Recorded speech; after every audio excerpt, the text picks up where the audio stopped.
Hello po mga kalingap, welcome back po sa aking YouTube channel. And ito, meron po tayo bagong tutulungan, bagong kwento ng buhay po na aalamin natin. Ito ay galing po ito sa magkapatid na si Christian at Tristan. Sila po ang naglapit sa atin dito. Talagang nakakatuwa na nag-share din sila ng blessing sila. Tapos ito nilapit sa atin para matulungan natin yung meron dito, kababataan nyo to? So kababata nila at dito po daw dati nakatira si Christian at Tristan sa lugar na to, doon lang banda. Dito kayo lumaki? Opo. Mga gaano katagal, ilang taon kayo nandito? Siguro po yung mga 12 years. 12 years. Ah, tagal din. Tapos ito ay kapitbahay niyo dati. Kababata niyo siya. Kasama po namin pag hanap na ninyo. Ito si Lolo kasama natin. So ano ang kwento nito, Christian at Tristan? Ano ba ang buhay nila? Ito, Lo, pakita mo yung bahay talagang. Ba't ganito ang bahay nila? Simula dati, ganito na talaga to?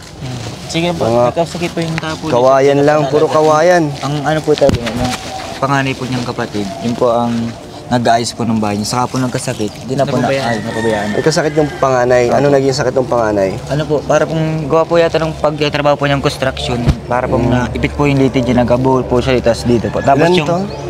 19. 19 pa lang. Opo. Tapos So, na po yung lipid na parang iba na po ang hugis ko po. Saka namamaga po yung mukha niya. Ngayon 19 siya. Opo. So ilang taon na siya nagkasakit? Siguro po yung mga isang taon na din po. So, Tagal. so bata pa siya nung nagkasakit hanggang ngayon. Mga 2 taon. So mga 17 siya nung nagkasakit siya. Hanggang ngayon hindi na nawala. Hindi na po. Tara, sino nandito ngayon sa bahay na to? Siya po. Wala po yung kapatid po niya at nagbenta daw po ng palay. Nagbenta ng palay. Opo. Wala ba sila magulang? Meron po, kaso po may asawa na pong iba. Parang naghiwalay po. Sige, alamin natin. Pwede naman siya makausap. Pwede naman po. Okay lang? So tara mga kanina, pwede na tayong grocery. Pasok natin. Grabe, kasama natin mag-scout. First time natin makasama yung magkapatid sa scouting, sa charity. Tao po. Grabe, ito pala agad yung bahay nila. Ay, pasok pakita mo si Kuya, anong pangalan mo? Mark po. Mark? Oh, kamusta ka, Mark? Tristan, ayan, lagay mo yung mic dyan. Dito lang tayo, hindi na tayo kasya eh. Ang liit nga po ay. Ano to, Mark? Sarili nyong bahay to? Opo. Lupa nyo to? Oo, kay Lolo po. Sa inyo to? Ito lang, apat kayo dito magkakapatid, di ba? So, saan sila natutulog? Ayun, isa po, may po yun. May asawa na po. Yung isa. Pero ikaw ang panganay. Opo. Ilan taon yung may asawa na? 17 po yata yun. 17 may asawa na? Oo. Babae yan, lalaki? Lalaki po.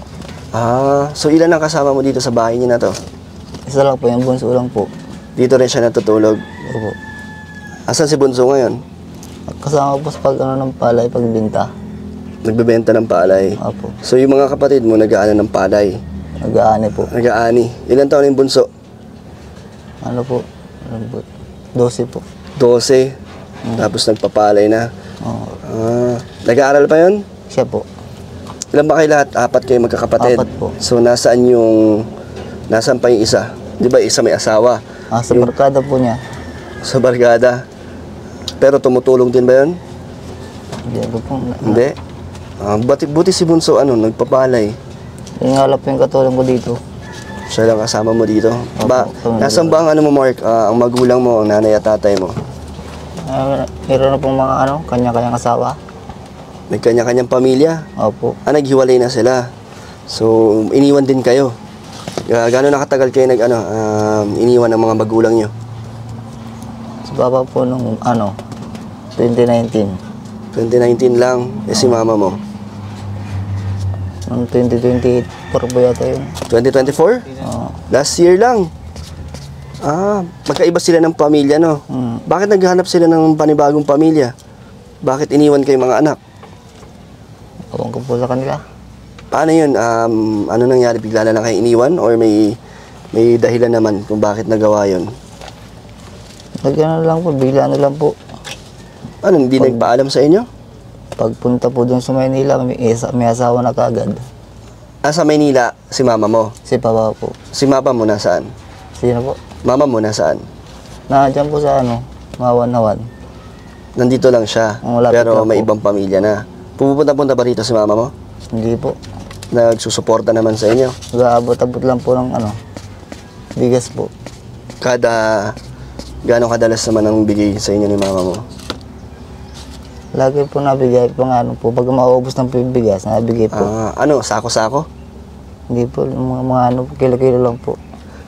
So, yun na yung pwede mo po? Hindi po. Yun na ba yung yung suportang binibigay sa inyo? Bigay lang ng bigas? Ikaw, paano kayo, anong pinagkukunan nyo ng panggastos? Saan kayo kumukuha ng mga pangkain nyo? Mga pangangailangan nyo ng mga kapatid? Saan nyo kayo nakuha? Sinong tumutulong sa inyo? Diyan po kay Lola, diyan po kami nahingi ng pang-ulam po. Araw-araw? Oo. Pero yung pang sarili nyo, mga pang pagpasok sa school ng mga kapatid mo, saan nyo kinukuha? Mga baon-baon? Minsan po yung kapatid ko, nag-aarap na lang po ng nyug. So naghahanap buhay na sila. Talagang sariling na nila, diskarte. Ikaw, Marky, balita ako may nangyari daw sa'yo na kaya naging ganyan ang iyong kalagayan dahil daw sa sa pagko-construction mo. Oo. Ano nangyari sa'yo? Bakit? Ano ba nangyari? Hindi ka na nakakatayo? Nakakatayo po kasi hindi po pantay pa ako. Hindi pantay? Pero yan, hindi naman siya inborn. Nung ka naman dati, nakakagalaw ng maayos. Kagagala po maayos. So pwede mo ba ikwento ang naging kalagayan, yung sitwasyon mo ngayon? Ba't naging ganyan? Halo-halo po kasi yung ginagawa ko ay nag-uuling po sa ng palay. So talagang trabaho. Bakit kayo na lang ba nagtutulungan magkakapatid? Bakit grabe ang trabaho mo? Di ka nag-aaral dati? Di na po. Di na. Simula po nung ni Papa, na po ako trabaho na. Dito kayo lahat nakatira? Yung nandito pa yung mga magulang mo, nandito din sila? Siya po. Sama-sama kayo dito? Grabe, ang liit dito Paano kayo nagkakasya dito? Dito yung iba natutulog? Dati po dito po ako tutulog. Sira na po. Grabe. Ba't ganito na ang bahay niyo? Wala na nag-aayos? Ano po. Sana umuwi si Bunso. Anong oras ba uwi na ni Bunso? Mamaya pa? Magagala po yun. Magagala. Kala ko nagpapalay. Kala ko nagpapalay. Nagbito po ng palay. Tapos na po mag-ani. Pero talagang siya na lang tumutulong sa'yo. Siya po nag-asikaso dito. Siya nag-aasikaso. Babae ang bunso nyo? Lalaki po. Lalaki. Mabait naman. Mabait naman po. Siya na lang ang sumusuporta sa'yo. Pero ibang mga kapatid mo, rin naman, nandyan din para suportahan ka. Pero ang kasama mo na lang talaga yung bunso. Christian. Ano ba mga pinagsamahan nyo na ito? Ni Mark? Ni Mark. Kaedad nyo siya, Hindi po matanda po siya. So, tanda siya. 19 na siya. Upo kayo. So, ikwento mo naman sa mga natin, sa mga viewers, kung bakit ganito ang sitwasyon nila. Mahirap din ba ang buhay nila dati? Kung nandito pa yung magulang mo? Ano ba trabaho nila dati? Nag-aani rin po na palay. Palay din. Nagdanaw din po. Ano to? Lupa niyo to? Kay Lolo po. Kay lolo mo. Matagal na kayo dito. So, Matagal ilan taon na na si lola mo na sumusuporta sa inyo? Hindi ko lang po alam ang edad. May edad na rin? Nandyan lang. Andiyan lang po. So, dinadalang kayo ng pagkain dito? Ikaw pala. So, buti si lola mo, kaya pa niyang magsuporta sa inyo. May maliit po yung kainan. May kainan naman. So, doon mo kinukuha yung Doon po pagkain. kami nakuha ng Araw-araw? Opo. Tanghalian tsaka hapunan, siya nagbibigay. Siya po. So, Christian? Kababata nyo, Anong nangyari? Bakit sila iniwan ng magulang? Alam nyo? Hindi na. Hindi po dapat. Hindi na. So, may pagkakapareho din pala ang naging sa sitwasyon nila sa inyo. Pero siya kasi, nanay at tatay niya, nagkaroon ng kanya-kanyang pamilya. Si papa mo, wala na rin suporta sa'yo.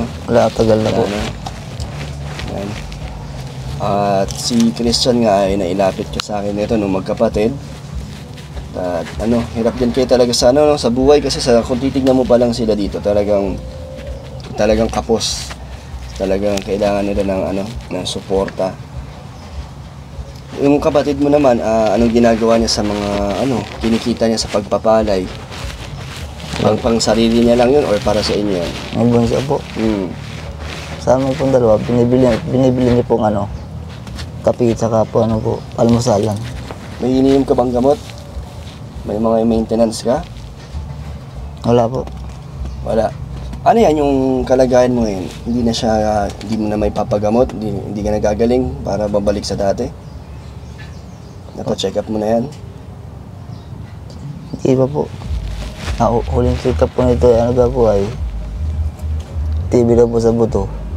So ano daw ang parang gamot para dyan? May gamot po sana ko noon, 6 na buwan. Hindi po naskasi ni mama, pinabayaan po. So sa 6 na buwan, di ka nakainom ng gamot. Kaya naging ganyan ka. Pero dati, naman, Ayos pa normal. po ito. Habang tumatagal, parang nanghina ang mga Nalala buto mo. po. Grabe, napabayaan pala sa gamot, kaya umabot ka sa ganyan. Sayang naman. Ngayon, di na ba kayang habulin yung mga... Hindi na po. Hindi na? So, paano yan? Ganyan na talaga ang sitwasyon mo. Ano ba? Nakakalakad ka naman? Tayo po, kung may alalay. Pero ngayon, anong ginagawa mo dito? Nandito ka lang lagi? Na nakahiga ka lang? Kaya lang po. Hindi ka naglalakad-lakad dito sa dito. Maganda yung paligid nyo, maaliwalas, mahangin. No. Hirap na po ay. Hirap na. Baka kailangan mo din ng exercise ka, kaya mas lalo ka nangihina kasi diba nakahiga ka lang lagi. Nung nakaraan po, lagi po ko nasa labas. Kaya paila po na paina. Sobrang sakit po kasi sa Ilang taon ka ng ganyang sitwasyon? Ilang taon na? 2 po. 2 taon. Ano ba pangarap mo, Marky? Ano bang buhay ang gusto mong marating? Hindi ko na po alam kung ano. Pero sa'yo, nung dati, ayos pa ang iyong kalusugan, anong pangarap mo nun? Engineer po sana. Engineer? Anong grade ba ang narating mo? Basics lang po. Grade 6? So, talagang mahirap din ang buhay na hindi mo na napagsabay yung pag-aaral at trabaho. Nag-focus ka na sa pagtatrabaho. Oo. Para saan yan? Magsuporta sa inyo, sa mga kapatid mo. So, Christian, anong maipapayo mo kay Marky or mabibigay mong advice? Nakakasama mo pa ba siya or hindi na rin masyado? Hindi na po dito masyado nakakapunta ko. So, paano mo nabalitaan na ganyan na ang kalagayan niya? Paano niyo nalaman?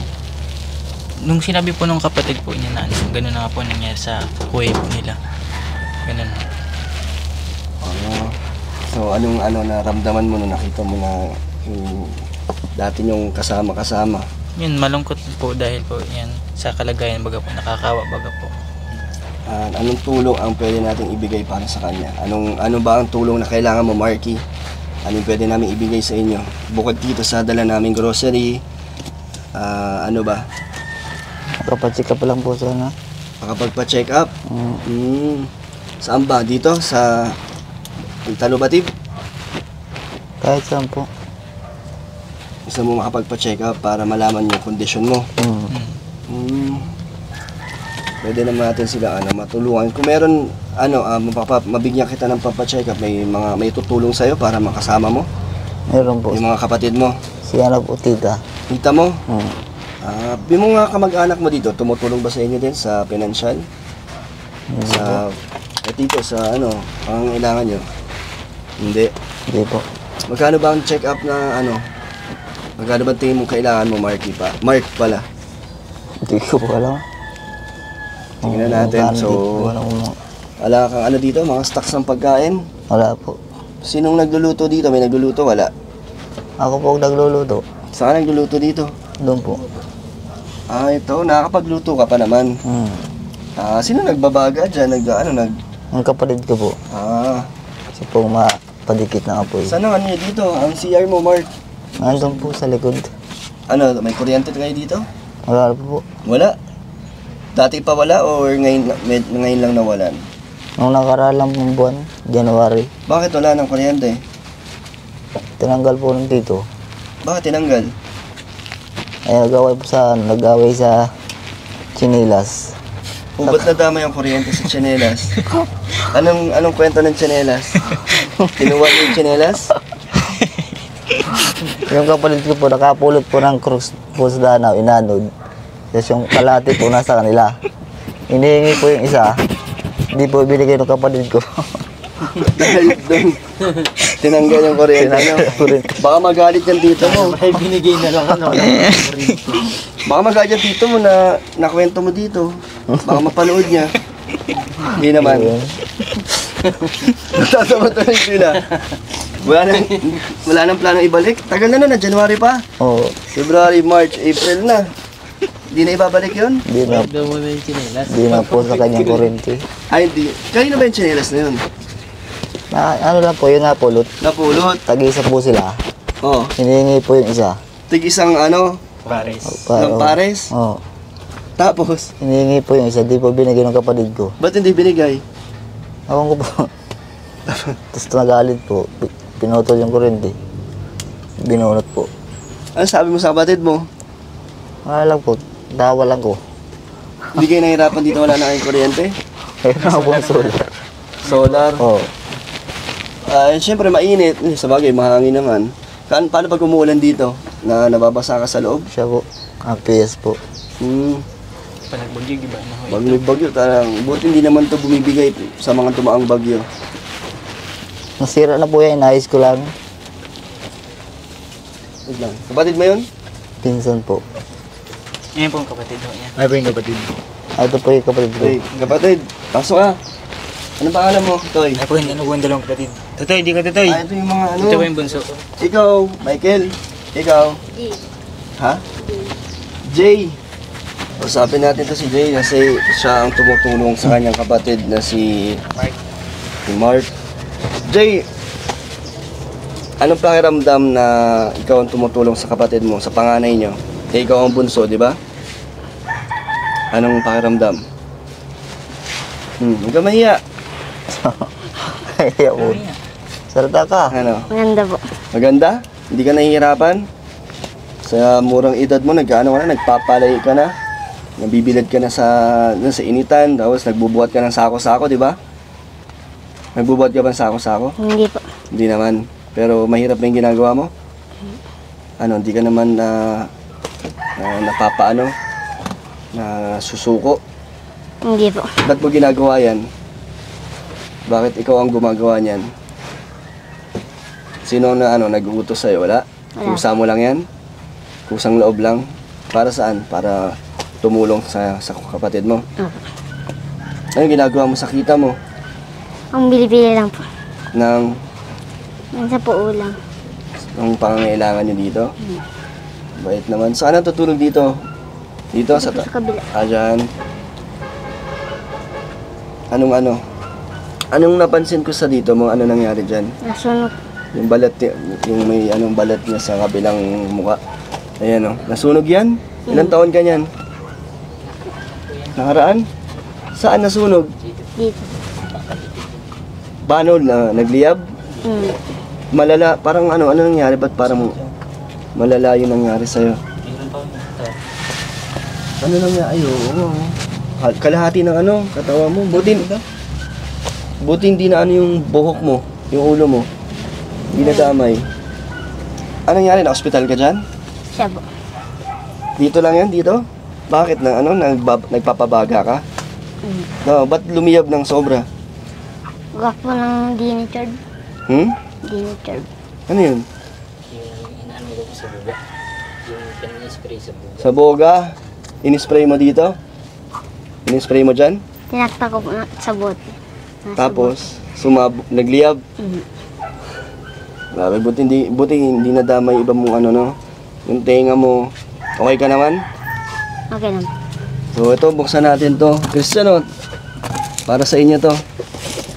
May kayo dito? May stocks kayo? Wala na? Wala. Wala po. So buksan natin, may kayo dito? May tutsilyo o ano man? Ito, meron na po. Gapas. Panggamas.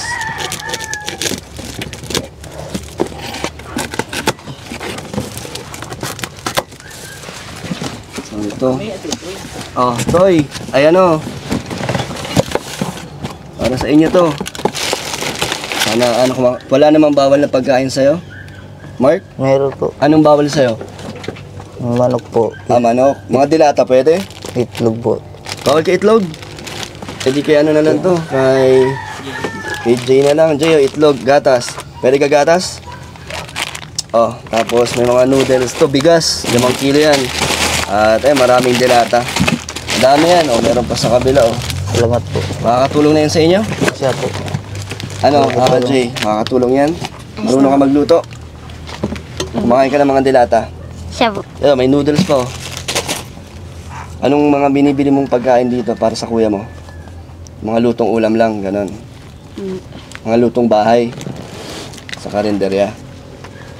Paano yung pag-aaral mo? Saan ka kumukuha ng pang-baon-baon mo? Nabigay man po minsan si mama. Sino? Mama po. Nagbibigay pa rin. Sumusuporta naman. Hindi naman, pero hindi ganun kadalas. Pag meron lang. Sinong mga nilalapitan yung tulong pag kailangan nyo? Lola po. Si lola mo? Ilan taon na ba si lola mo? Hindi po alam. Pero ano pa naman, kaya pang tumulong sa inyo.